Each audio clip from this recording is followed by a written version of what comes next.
Entrevista completa de Dmitry Kiselev a Vladimir Putin. 13 de marzo de 2024, Moscú, Kremlin. Vladimir Vladimirovich, al dirigir su discurso a la Asamblea Federal, usted, en sentido figurado, se sacó de la manga billón tras billón.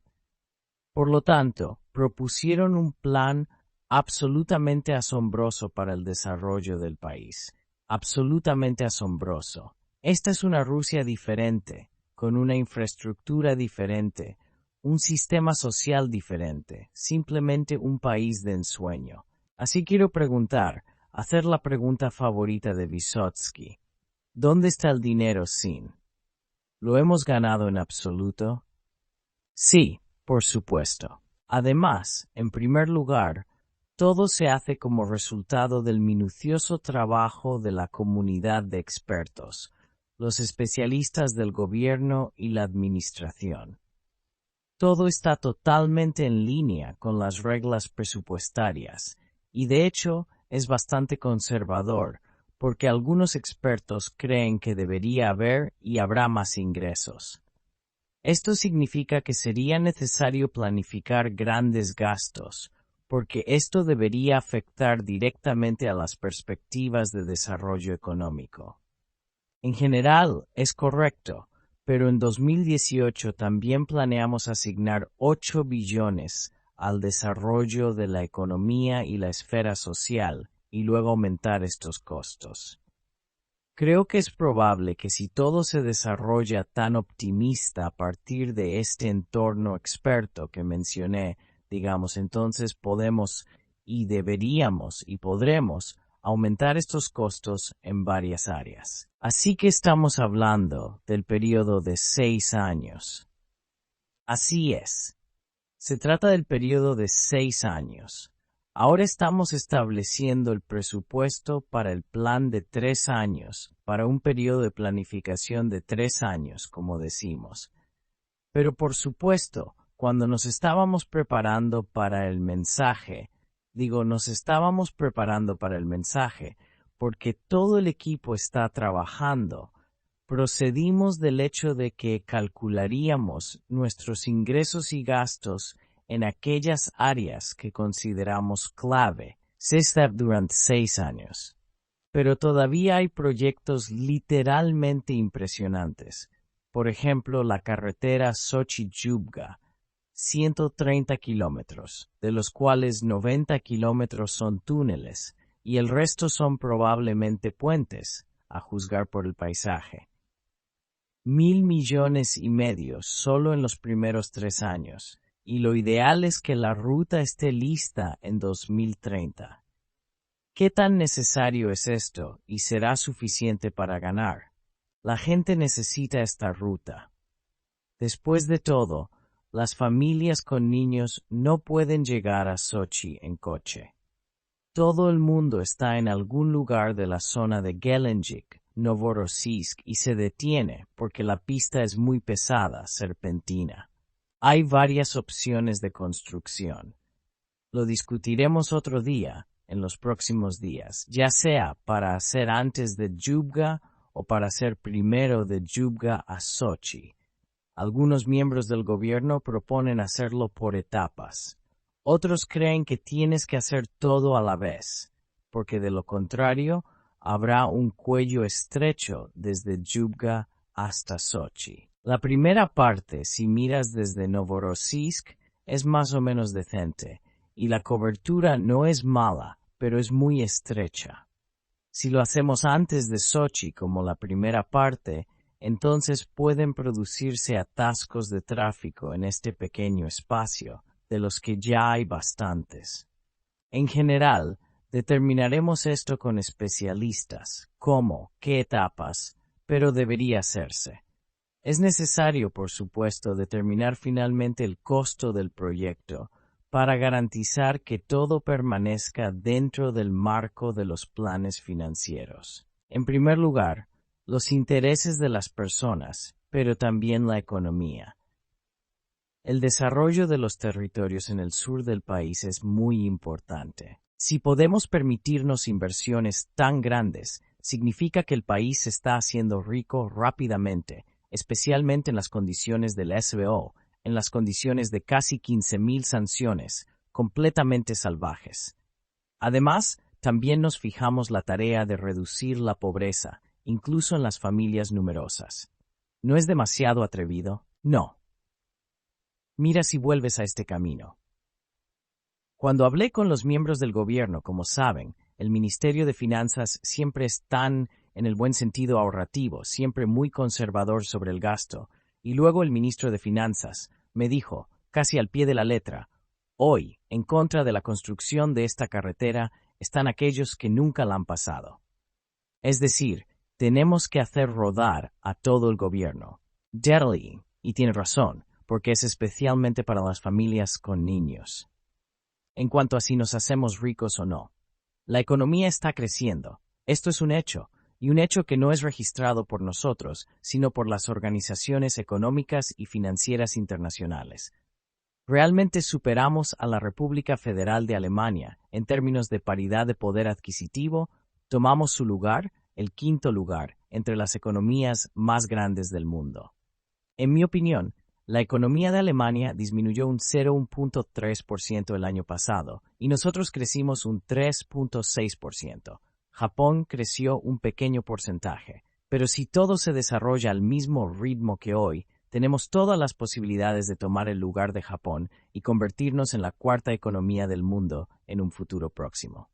Pero, aquí hay que decirlo honestamente, objetivamente, hay una diferencia entre la calidad de nuestras economías.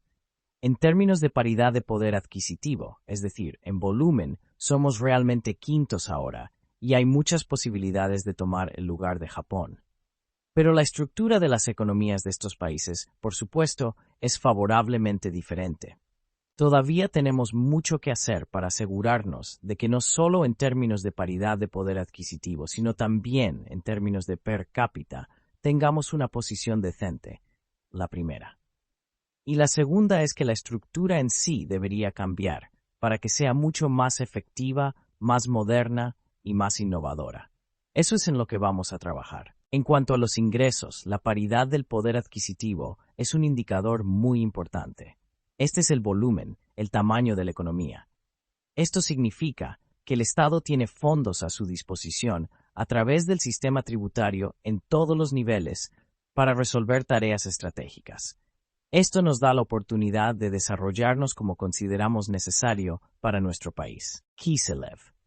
Por cierto, está hablando de la estructura, de la necesidad de cambios estructurales en nuestra economía. Después de todo, esto es exactamente lo que se estableció en su mensaje, y esta es la tarea, hacer que las industrias innovadoras crezcan más rápido que la economía promedio. Sir Westo, ya he dicho eso. Estructura, eso es en lo que deberíamos trabajar.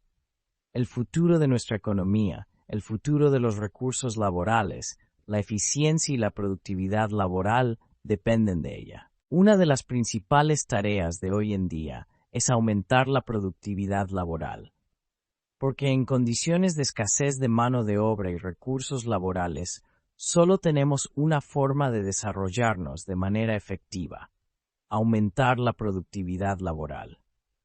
Esto a su vez significa que debemos aumentar el comienzo innovador de la economía, por ejemplo, para aumentar la densidad de la robotización. Hoy tenemos 10 robots, en mi opinión, para 10.000 trabajadores, y necesitamos tener al menos 1.000 robots para 10.000 trabajadores. Creo que ese es el caso en Japón, y para que la gente pueda trabajar en equipos tan nuevos, no solo para usar la robótica, sino también otros medios de producción modernos, es necesario prepararlos. Surge otro problema: el entrenamiento. Para ello, hemos designado áreas enteras, incluida la formación en ingeniería. Probablemente te hayas dado cuenta de que ahora ya hemos lanzado 30 escuelas de ingeniería modernas en todo el país. Este año lanzaremos otras 20, serán 50. Y estamos planeando otras 50 en los próximos años. Por lo tanto, estas directrices son el futuro de nuestro país. Nos moveremos y desarrollaremos en estas áreas. Kiselev. para poner fin a las sanciones. Muchas personas expresan la idea de crear un organismo especial que se ocupe de las sanciones, de su reflejo, en general, de la defensa contra las sanciones. Se supone que algo así debe suceder o no tiene sentido. Putin, simplemente no hay necesidad. Analizamos el gobierno, el Banco Central, el Consejo de Seguridad, analizamos todo lo que hacen nuestros enemigos. Mucho se hace, ni siquiera por razones políticas o militares, aunque se justifica por esto, pero simplemente se hace por razones de competencia. Competencia desleal sin escrúpulos. Competencia desleal escondiéndose detrás de algunas consideraciones políticas o militares. Este fue el caso en la industria aeronáutica, y es lo que sucede en muchas otras industrias. Bueno, vivimos en el mundo que existe, y nos hemos adaptado a él. Entendemos con quién estamos tratando. Y hasta ahora, como se puede ver en los resultados de nuestro trabajo, estamos actuando de manera bastante efectiva. Kiselev. Pero la tontería de Occidente no se limita a las sanciones. Aquí hay una cita de su llamamiento a la Asamblea Federal. Occidente está tratando de atraernos a una nueva carrera armamentista para agotar y repetir el truco que hicieron en los años 80 con la URSS. ¿Qué tan grande es el margen de seguridad aquí en las condiciones de una carrera armamentista? Putin, aquí necesitamos obtener el máximo rendimiento por cada rublo invertido en la defensa. De hecho, en los días de la URSS, desafortunadamente, nadie contó estos gastos. Nadie persiguió nuestra eficiencia. En la Unión Soviética, el gasto en defensa representó alrededor del 13% del Producto Interno Bruto del país. No me referiré a nuestras estadísticas, nos referiremos al Instituto de Estocolmo. El año pasado nuestro gasto en defensa fue del 4% y este año 6.8%, es decir, aumentamos un 2.8%. En principio, este es un crecimiento notable, pero absolutamente no crítico. En la Unión Soviética había un 13% y ahora tenemos 6.8%. Hay que decir que el gasto en defensa acelera la economía, la hace más enérgica. Pero aquí, por supuesto, hay limitaciones, lo entendemos. La eterna pregunta, ¿qué es más rentable, armas o petróleo? Lo diremos en serio. Aunque repito, la industria de la defensa moderna es buena, ya que no solo afecta indirectamente a las industrias civiles, sino que también a sí misma, utilizando las innovaciones necesarias para la defensa, utiliza estas innovaciones para la producción de productos civiles. Esto es algo extremadamente importante. Nuestros costes son, por supuesto, incomparables. ¿Cuánto es el de los Estados Unidos? 800. Kiselev, ya hay menos de 900. Putin, menos de 900, 860 u 870,000 dólares. Son absolutamente incomparables con nuestros gastos. Kiselev, creo que están aserrando allí porque no tienen hipersónicos, nada. ¿De qué se trata esto? Putin, ahora te explicaré lo que está pasando. El hecho es que gastan mucho dinero en mantenimiento, y no solo en salarios, sino también en el mantenimiento de bases en todo el mundo. Y ahí, como en un agujero negro, todo va. No se puede contar nada. Ahí es donde va el corte principal. Aunque en la producción de armas, en las armas en general, también se gastan dinero que es difícil de estimar. Si calculamos cuánto les costó, digamos, un conocido sistema de defensa antimisiles y uno de los principales componentes para superar la defensa antimisiles de nuestro lado, el Avangard, un misil intercontinental, un bloque de planificación de alcance intercontinental, entonces estos son simplemente valores incomparables. Y nosotros, de hecho, anulamos todo lo que hicieron, todo lo que invirtieron en este sistema de defensa antimisiles. Así es como tienes que actuar. Y por supuesto, sin ninguna duda, la propia economía de nuestras Fuerzas Armadas debe cumplir con los requisitos actuales. Kiselev, la palabra justicia es una palabra mágica para el idioma ruso. Usted la usa con mucho cuidado, pero un día dijo esta palabra en su mensaje y sonó como un rayo. Dijo que la distribución de la carga fiscal debería ser más equitativa en Rusia e invitó al gobierno a pensar. ¿En qué dirección pensar? Putin, tú sabes de hecho que la distribución de la carga fiscal debe ser justa, en el sentido de que las corporaciones, entidades legales y los individuos que ganan más, en palabras simples, deben asignar más a la Tesorería General, como se les llama, para resolver los problemas nacionales. En primer lugar, para resolver los problemas en el combate a la pobreza. Kiselev, ¿impuesto progresivo? Putin, sí, de hecho, un impuesto progresivo. Ahora no quiero entrar en detalles. Necesito trabajar en ello. Y por lo tanto es necesario construir este sistema para que realmente tenga un gran impacto en resolver principalmente los problemas sociales y las tareas a las que se enfrenta el Estado en esta área. Primero, planeamos reducir la carga fiscal, por ejemplo, para las familias numerosas, para dar una serie de pasos más en esta dirección. Me parece que la sociedad lo tomará absolutamente normal. Segundo, ¿qué nos pide el negocio en sí? Pide que decidamos sobre el sistema tributario, pero que no lo toquemos más para que sea estable. Esta es la solicitud y el requisito más importante de la empresa. El gobierno debe hacer esto lo antes posible y presentar propuestas junto con los diputados de la Duma estatal. Kiselev, impuesto progresivo, ¿no asustaremos a nadie? Solíamos tener miedo de asustar a alguien con este impuesto progresivo. Putin, no lo creo. En principio este sistema se ha establecido.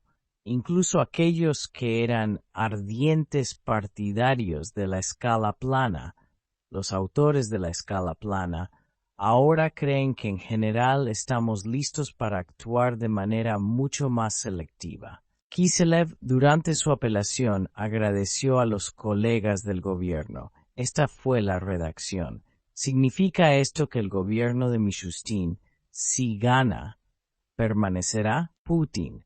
Después de todo, tenemos que hablar de ello después de las elecciones, después del recuento de votos. Creo que está mal ahora mismo. Pero en general, el gobierno está trabajando como podemos ver. Los resultados son obvios. Estos son datos objetivos. Está funcionando de manera bastante satisfactoria. Kiselev, usted mencionó la reducción de la carga fiscal para las familias numerosas, los niños y la situación demográfica. Estos temas fueron muy voluminosos en su dirección. De hecho, la pregunta es bastante dolorosa porque Rusia se está derritiendo demográficamente. El año pasado fue un anti-récord en términos de fertilidad.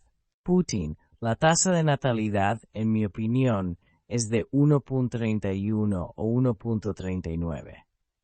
Kiselev, 1.39 hijos por padre de dar luz. En edad fértil. Kiselev, probablemente, idealmente deberíamos duplicar el coeficiente a 3, porque es literalmente un desastre para la sociedad. Usted ofreció un programa a gran escala para apoyar la maternidad y la estimulación demográfica. ¿Hay alguna certeza de que estas medidas romperán la trayectoria de descendente a ascendente? Putin, en general, procedemos con todas las medidas para apoyar a las familias con niños. Planeamos gastar hasta 14 billones de rublos a través de diferentes canales en 6 años. Es mucho dinero. Hay muchas áreas de apoyo para las familias con niños. desde lo social general, construcción o renovación de jardines de infantes, construcción de nuevas escuelas, reparación de escuelas antiguas, poniéndolas en orden de acuerdo con los requisitos de hoy, el apoyo a las mujeres desde el embarazo hasta que su hijo cumple 18 años. Después de todo, casi 400,000 mujeres ahora están recibiendo beneficios. Esta es casi una de cada 3 mujeres que está esperando un hijo, y más de 10 millones de niños reciben beneficios. Es algo serio. Continuamos con el sistema de proporcionar capital de maternidad.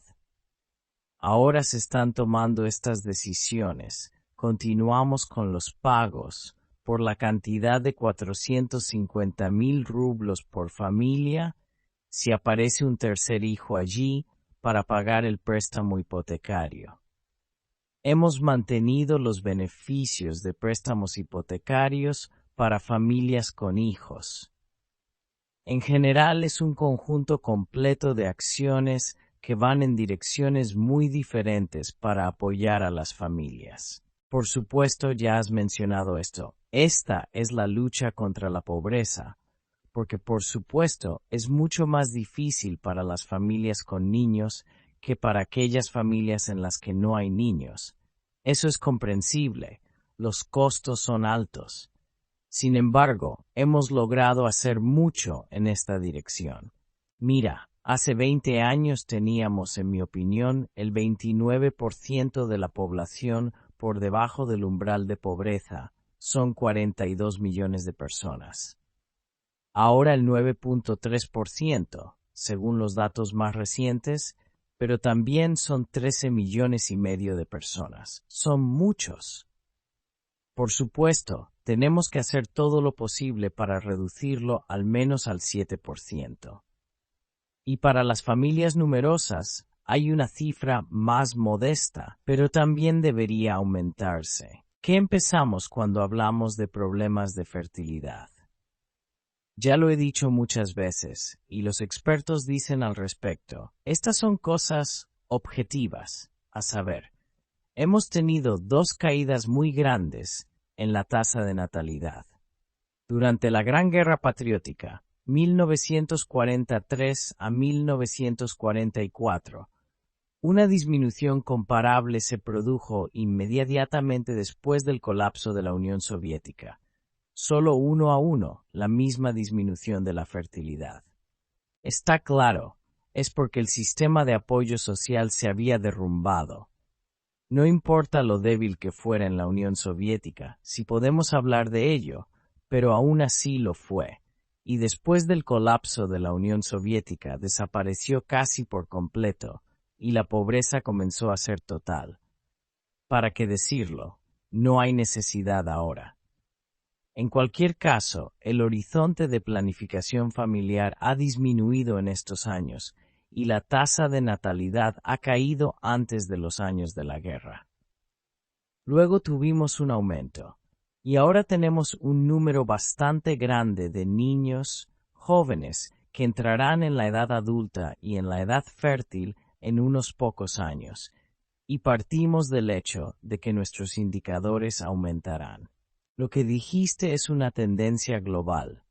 Solo hay unas pocas economías desarrolladas que muestran una dinámica demográfica positiva. En todos los demás países todo va en negativo. Este es un problema complejo relacionado con la economía, con las prioridades de la vida de las mujeres. Ahora es mejor no ir allí, dejar que los demógrafos lo intenten, decirnos y darnos la solución. Pero ¿sabes qué es lo que está pasando de una manera positiva? El estado de ánimo en la sociedad. El 70% de los hombres y el 72% de las mujeres quieren tener 2 o más hijos, y el Estado debería apoyarlos. Este es un gran conjunto de medidas de apoyo que estamos planeando. Deben implementarse y lo haremos. Kiselev, pero todavía no hay confianza en que esas medidas cambiarán la situación. A finales de los 90, Esta es una historia famosa, la contó usted mismo. Salvó a sus hijos del fuego. Entró en la casa en llamas, en el segundo piso. Y luego recordó que había dinero en otro lugar. El dinero estaba en el fuego y se quemó. Esto habla de sus prioridades. Primero los niños, luego el dinero. Tal vez sea lo mismo ahora a escala nacional.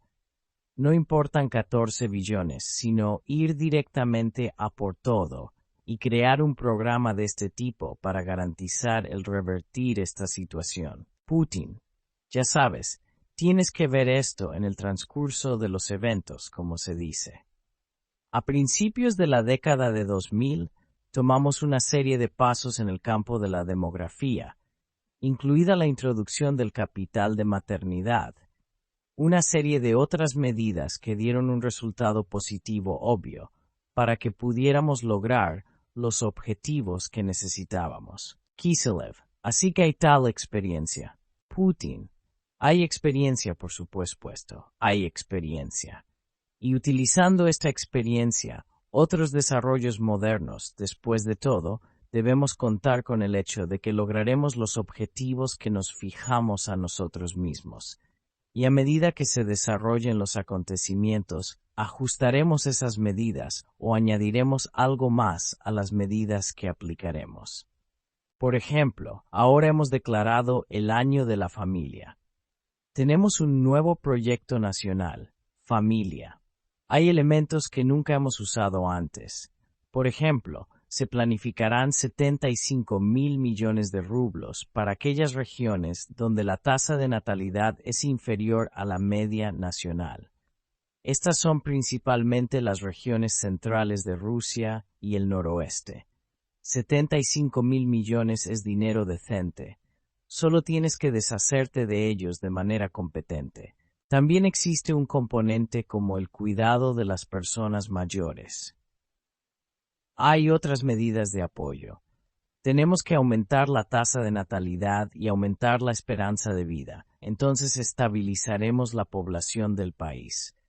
Este es el indicador integral más importante de nuestro éxito, o tal vez de nuestro trabajo, que requiere atención adicional de todos los niveles administrativos y de las autoridades. Kiselev. Sí, pero en todo el mundo también hay una tercera herramienta para resolver los problemas demográficos, la inmigración. ¿De qué cifras podemos hablar aquí en este periodo de 6 años y qué significa la consistencia en esta labor? Putin, si hablamos de trabajadores migrantes, no tenemos tantos inmigrantes en comparación con otros países. Representan el 3.7% del número total de trabajadores. Pero se centran en aquellas regiones donde la vida económica es más activa, y allí, por supuesto, hay un orden de magnitud mayor. Estas son la región de Moscú, la región noroeste y algunas regiones del norte, donde el nivel de salarios es decente. Pero sin opinión alguna, este es un tema que requiere una atención especial por parte de las autoridades, tanto locales, regionales como federales. ¿Qué te gustaría decir aquí? Una cosa muy importante. Después de todo, cuando los trabajadores migrantes son atraídos, siempre se habla de la necesidad de hacerlo debido a la falta de mano de obra. Nuestros empresarios deben entender que la situación para ellos en términos de disponibilidad de trabajadores no cambiará para mejor en los próximos años. Se enfrentarán a una escasez de mano de obra. Por lo tanto, para resolver este problema radicalmente, ahora vuelvo a lo que ya hemos hablado. Es necesario aumentar la productividad laboral y reducir el número de empleados en aquellas áreas donde se puede hacer, habiendo logrado resultados aún mayores mediante la introducción de la tecnología moderna. Para hacer esto, necesitas invertir en esta área y capacitar al personal. Ya hemos hablado de esto también. Esto es lo más importante en lo que deberíamos pensar. En general, por supuesto, la política de migración es una herramienta importante en la economía. No es un pecado mirar la experiencia de otros países. En primer lugar, por supuesto, tenemos que hablar sobre la repatriación de nuestros compatriotas. ¿Qué es la repatriación y qué son los compatriotas? Ya está reflejado en el marco regulatorio, no hay necesidad de repetir. Es necesario hablar sobre la atracción de personas que tal vez no se vayan a mudar a la Federación de Rusia, pero debido a sus calificaciones, debido a sus talentos en varios campos, pueden hacer una contribución significativa al desarrollo de nuestro Estado, al desarrollo de Rusia. También estaremos encantados de atraer a esas personas. En cuanto a los trabajadores migrantes tradicionales, también se debe pensar en cómo prepararlos para su llegada a Rusia, incluso con nuestros socios en los países donde viven. Este es el estudio del idioma ruso, nuestras tradiciones, cultura, etc. Es necesario cuidar de ellos aquí para ser tratados humanamente, para que se integren en nuestra sociedad de una manera natural. Espero que todo esto junto debería dar el efecto positivo correspondiente. Sí, y por supuesto, todos deben cumplir con nuestras tradiciones, las leyes de la Federación de Rusia. Y por supuesto, el cumplimiento de las normas sanitarias, etc. Es una demanda popular. Garantizar la seguridad de los ciudadanos de la Federación de Rusia debería ser lo primero.